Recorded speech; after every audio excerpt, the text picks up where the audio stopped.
If you look at your life and see evidence of many lives half-lived, a piano in the corner, a half-learned coding course, baking tools you swore you'd master, and a sudden urge to learn forex trading, you probably feel a very specific kind of shame. Society has a word for you. They call you a jack of all trade. They say you're chaotic, that you lack grit, that you just need to pick one lane and stay in it. And slowly, you start believing them. You feel like an imposter because you can't commit to one identity. You know the phrase, jack of all trades, master of none, and you've used it to beat yourself up. But almost no one remembers the full quote. A jack of all trades is a master of none, but oftentimes better than a master of one. Psychology suggests something uncomfortable for the critics. This scattered feeling isn't a defect, it's a signal. You're not failing to specialize, you're unconsciously building a rare cognitive architecture.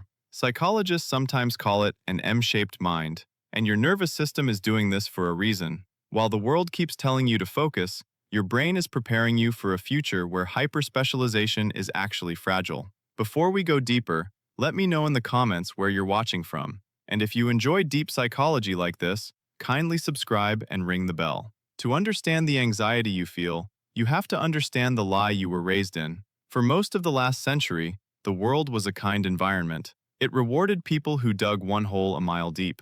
Like golf, practice the same swing for 10,000 hours and you win. But you don't live in a kind environment. Your nervous system knows the modern world is wicked. The rules change constantly, and in a wicked environment, the specialist is brittle. If the industry shifts, they become obsolete overnight. So, your brain refuses to settle. One year you're obsessed with makeup and leadership. The next year it's mindfulness, psychology, and DJing rave music. From the outside, this looks like chaos. But internally, your mind is collecting data points from unrelated domains. This is where innovation actually comes from. Specialists rely on something called near transfer. They solve problems they've seen before using familiar tools. You rely on far transfer. You take an idea from one world and apply it somewhere completely different.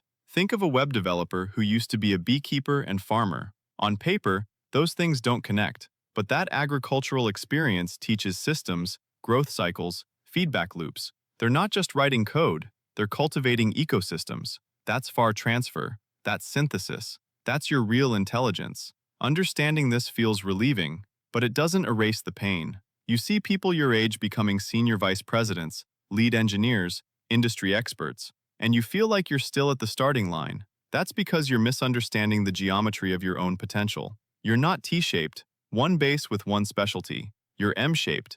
An M-shaped person has multiple pillars of depth connected by curiosity. But here's the trap.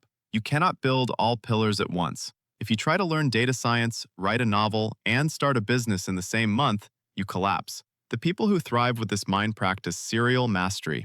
Life happens in seasons. You might spend your 20s immersed in music and art. Your 30s pivot to programming to pay the bills. You didn't quit art, you completed that season. I once saw a 53-year-old finally find peace with this. He let programming pay the bills. Music, philosophy, and game design lived on nights and weekends. He refused promotions that demanded his soul. He protected his psychic energy. Eventually, everything merged into his own personal game projects. That's the M-shape in action. There's one last trait that makes you more resilient than you realize. Evolution calls it redundancy. In nature, redundancy is strength. Elephants rarely get cancer because they have multiple copies of the same cancer-fighting gene. If one fails, another activates. Your chaotic interests are your redundancy. If you're only a software engineer and AI replaces you, you panic. But if you're a software engineer who understands electrical and microcontroller systems, teaching, and communication, you adapt, you pivot, you survive. You weren't wasting time, you were building adaptability. Those abandoned hobbies weren't failures, they were semesters in the university you designed for yourself. You were never meant to be one thing. You were built to connect worlds others can't even see. If you're ready to embrace your M-shaped future, drop a heart in the comments. And if you want the deep research on how to structure your seasons wisely, subscribe and ring the bell. You're not scattered, you're strategically complex.